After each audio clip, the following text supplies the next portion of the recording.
Allez, c'est parti, bienvenue pour ce jour 5 ou 4, je crois, de ce bootcamp. J'espère que vous allez bien. Bon, il y a une petite pause, c'est normal, je poste pas tous les jours le bootcamp. Euh, un coup, je poste des Day in My Life, un coup des bootcamps, un coup, etc., etc. Donc là, aujourd'hui, on est pour le jour 4 ou 5. Vous l'avez vu dans le titre, c'est pour l'analyse pré-marché. Ok. Moi, j'ai une stratégie où j'utilise donc deux sessions pour trader. Le matin, je trade le DAX à partir de 9 heures jusqu'à à peu près 10 heures, 10 heures 30. Ça veut pas dire que je reste tout ce temps-là devant les écrans, mais c'est mon horaire de session. Et après, pour les indices US, donc US30, US100, de 15h30 à peu près 17h. Donc ça, c'est mes deux sessions. Et donc, je fais par exemple pour le DAX l'analyse à 8h55. Et ensuite, pour les indices US, je fais l'analyse à 15h25 à peu près. Ok. L'analyse est assez rapide et je vais vous montrer concrètement. On va pas trop rentrer dans le technique précis pur et dur. Je vais vous montrer comment je m'organise pour analyser en pré-market, pour faire mon analyse, avoir mon biais globalement. C'est pas juste grâce à cette vidéo, vous allez savoir toute mon analyse et vous allez savoir tout faire, mais c'est juste pour vous dire un peu comment moi, je m'organise déjà dans ma stratégie et ensuite en quoi ça consiste mon analyse pré-marché. Ok. Donc on va aller directement sur les graphiques. Ce qu'il faut savoir, c'est que, comme je vous ai dit, moi j'ai deux sessions. Ok. Par exemple sur le DAX, et je vous prends le DAX ce matin. Ok. J'ai pas pris cet achat-là, mais je vais vous faire un petit peu comment j'analyse. Donc là, on va dire que par exemple, il est 8h55. Clac, je vais vous faire quelque chose. Bon. Donc là, j'ai 8h55, j'arrive, c'est comme ça. Donc là, moi, ce que je fais, c'est que je reste quasiment qu'en 1 heure. Je vais un petit peu dans toutes les unités de temps, 1 heure, 4 heures daily, mais pas plus, pas moins. Ce que je fais, c'est que je note, hop, le jour à minuit, l'ouverture du jour et la veille à minuit également. Donc ça, c'est ce que je fais tous les jours. Moi, ce que j'aime bien, c'est avoir des routines, ok? Des trucs où c'est tous les jours répéter la même chose, qui fait que ça marche et sur une assez longue durée, ça va fonctionner, ok? Et donc là, moi, ce que je fais, c'est que tous les jours, je fais la même analyse. Je note minuit, ok? Sur les indices US, c'est 5 heures du matin parce que nous, minuit, chez eux, c'est 5 heures du matin. Enfin, non.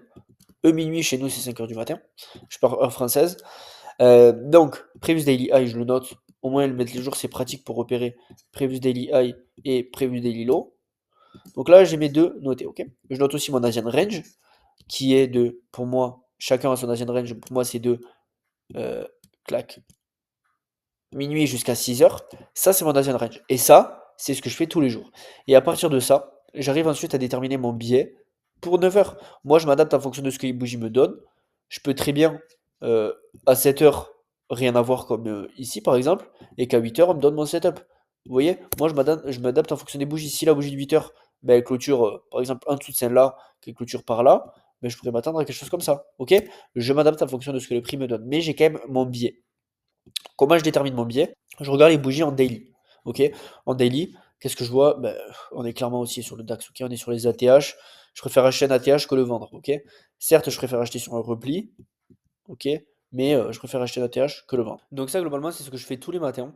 La même analyse, ok, en fonction de ce que le prix me donne et de ce que je peux potentiellement faire, ok. J'avais potentiellement un achat, par exemple, ce matin, ici, à prendre, mais on a déjà tout pris avant 9 heures. Avec un stop à 25 points, je me serais pas fait stop. À quelques points, mais bon. Si je l'avais pris, premièrement, je me serais fait BE.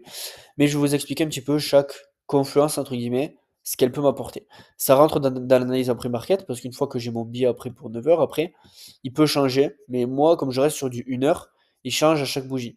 Par exemple, là, pour le moment, cette bougie m'a rien donné. Mais si celle-là, elle clôture au-dessus, ben, je peux m'attendre à quelque chose comme ça. Ok. Après, ce sera en dehors de mes horaires. Ensuite, du coup, moi, chaque aspect, donc les jours précédents, ça me sert de tracer Previous Daily High, Previous Daily Low. À quoi me servent Previous Daily High et Previous Daily Low?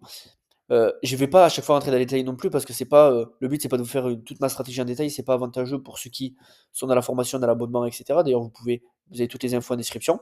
Mais je vais quand même vous expliquer rapidement chaque concept, qu'est-ce que ça représente. Il faut savoir que le Previous Daily High et le Previous Daily Low, c'est des zones de liquidité. Le prix est aimanté par ces zones-là, dans le sens où ben, je sais que, par exemple, ça c'est mon prix. Si ici j'ai mon Previous Daily High, je vous fais ça à l'arrache un peu, et ici j'ai mon Previous Daily Low, je sais que c'est des zones par lesquelles le prix est attiré. Maintenant, pensez que le prix est un métal, c'est l'image que j'aime bien donner. Un métal, les aimants sont de même force, ok? C'est de la physique. Si le métal est ici, il va être attiré plus par le métal le plus proche. Donc on a plus de chances d'aller chercher le Previous Daily High. Si à l'occurrence il est ici, on a plus de chances d'aller là parce que le métal est attiré par l'aimant le plus proche. Et c'est la même chose, ok? Donc, deux manières de me servir des Previous Daily High et Previous Daily Low. Si ils sont pas pris avant 9 heures, par exemple, ben, je regarde par rapport où est-ce qu'il est. Si on est plus proche de lui, ben, je sais qu'on a plus de chances d'aller là, donc mon biais sera potentiellement haussier jusqu'à aller là. Si, pareil, inversement, et deuxième cas, il est déjà pris. Comme par exemple ici, vous voyez qu'à 7 heures, on l'a clôturé. Ben, en l'occurrence, si on l'a clôturé, je sais que je vais potentiellement continuer dans ce biais-là parce que ça représente maintenant un gap en daily. Si on va en daily, on regarde quoi? On voit qu'en daily, ce qu'on est en train de faire, du coup, la bougie d'avant, c'est quelque chose comme ça. Ça, c'est la bougie en daily, ok? Hop, donc là, si on revient dessus, je m'attends à ce que c'est un potentiel gap en daily. Pour moi, les gaps, je n'ai pas parlé encore ici, un fair value gap, j'attends pas qu'il soit forcément formé, ok? Pour moi, ça, si la bougie clôture là, ça, c'est un fair value gap, tout simplement. Mais après, si on vient faire une autre bougie, comme ça, clac, et faire un gap comme ça, ben, ça aussi, c'est un fair value gap, ok? Vous voyez que de ici à ici, c'est un fair value gap. Mais j'attends pas forcément qu'il soit formé. Voilà, j'attends ça, hop. Et c'est la même chose en daily. Vous voyez, là, on n'est pas formé. Le principe est le même si on tient ce cap. Bon. Là, là, en l'occurrence, ce trade-là, il fait rien pour le moment. Donc, nos soucis. Et sur cette cotation-là, vous voyez que j'ai rien fait. J'ai rien vendu. Mais le previous daily, on l'a rejeté. Vous voyez comment c'est puissant de voir si on le rejette, si on le prend. Et aussi, autre manière, par exemple, je ne l'ai pas dit, mais trois manières, du coup, si on l'a pas pris, de voir par rapport lequel est le plus proche. Mais si on l'a pris, de voir comment ça réagit. Si on l'a clôturé ou si on l'a juste simplement rejeté avec une mèche. Ok, auquel cas là c'est une prise de liquidité et donc on veut potentiellement aller plus bas. Chercher par exemple l'Asian Low. Ok, donc ça c'est les manières de regarder les previous daily high et previous daily low. Ça rentre dans mon analyse en pré-marché. Ensuite, l'Asian range. Pareil, je me sers de différentes manières. Soit il est clôturé, auquel cas ben, je sais que dans ma data, on a l'Asian range ici. Si pendant Londres on vient clôturer et qu'on commence à faire comme ça, je sais on a des chances d'être haussier pendant Londres et New York. Après, on peut s'attendre à un potentiel retournement à New York. Mais voilà, là je regarde l'Asian range s'il a été pris encore une fois, s'il a été clôturé, comment le prix a réagi. Par exemple, sur cette cotation-là, regardez, c'est le même, hein, c'est juste les cotations sont différentes. Moi je regarde les deux. Vous voyez, on n'a jamais clôturé au-dessus de l'Asian range. Vous voyez comment c'est très puissant.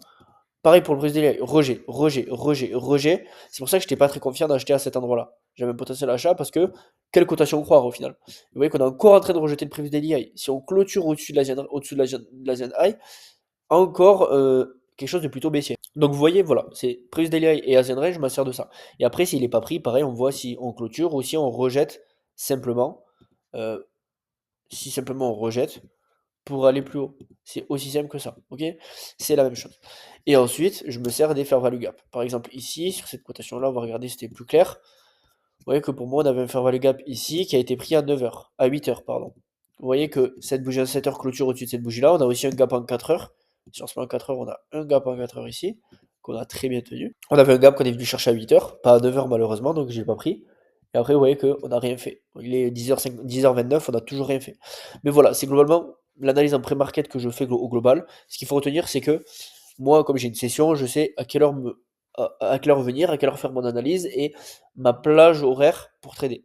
C'est ce que je vous conseille de faire, pas pour éviter d'avoir des setups toute la journée, n'importe quand. Mais voilà, c'est ce que je vous conseille de faire, c'est mon analyse en pré-market, c'est personnel, chacun fait l'analyse qu'il veut en fonction de sa stratégie. Moi, je vous ai dit les principes que j'ai regardés et que j'ai utilisés. Previous daily high, previous daily low, Asian high, Asian low. La trend, je regarde, ah oui, je vous l'ai pas dit. Pour la trend, je regarde les 3-4 dernières bougies en daily. Ok, et là, il n'y a pas besoin de. Bon, on est clairement aussi, ok. Ok. Donc voilà, ça c'est ma trend. Et après, je m'adapte en fonction de ce que le prix me donne, les fair value gap conformes. Si on a pris le previous daily high low ou pas, si duquel on est le plus proche, si on a pris la Zen high low ou pas, si on a liquidé, etc., etc. Ok, donc voilà, c'est tout pour cette vidéo. C'était assez rapide, mais au moins ça vous évite, ça évite aussi que je fasse trop de. Vous voyez, là on passe au-dessus de ce gap là, on est en train de former un nouveau gap, donc voilà. C'est tout pour cette vidéo, et on se retrouve pour la prochaine vidéo du bootcamp. Ce sera la vidéo du coup 5 ou 6, je sais plus. Et à plus l'équipe.